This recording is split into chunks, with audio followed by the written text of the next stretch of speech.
Did you remember the theory of forms, जिसे propound करते हैं प्लेटो, जहाँ वह कहते हैं कि जो दुनिया हम देखते हैं that is just a shadow of our ideas.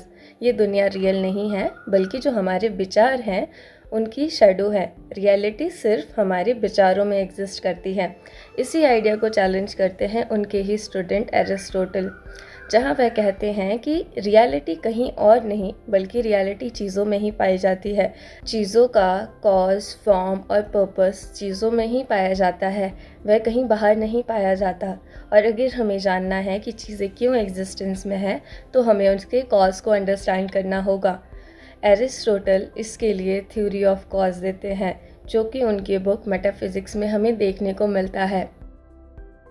Aristotle 4 तरह के कॉजेस की बात करते हैं। पहला मटेरियल कॉज, दूसरा फॉर्मल कॉज, तीसरा एफिशिएंट कॉज एंड चौथा फाइनल कॉज। अगर हमें जानना है कि चीज़ क्यों एग्जिस्ट कर रही है तो इन्हीं 4 कॉजेस को अंडरस्टैंड करना होगा।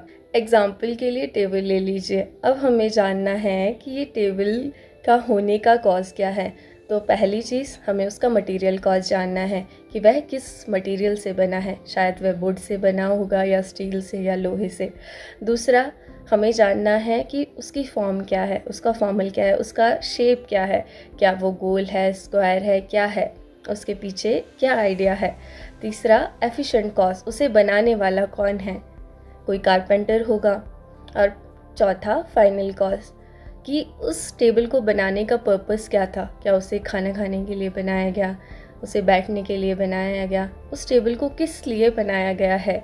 इन्हीं चारों सवालों को पूछकर हम एक चीज़ क्यों एग्जिस्ट करती है इसका आंसर गेन कर सकते हैं। ये आइडिया क्यों इम्पॉर्टेंट है? ये समझने के लिए कि एरिस्टोटल के लिए कोई भी चीज़ रैंडमली एग्जिस्ट नहीं करती। हर एक चीज़ का अपना अपना गोल या फिर पर्पस होता है। वह अपने अपने पर्पस को फुलफ़िल करने के लिए बनी होती है।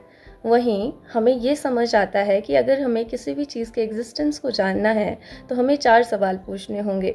वह क्या चीज़ है, वह किस चीज़ से बनी है, उसे बनाने वाला कौन है और वह किस पर्पस के लिए बनी है।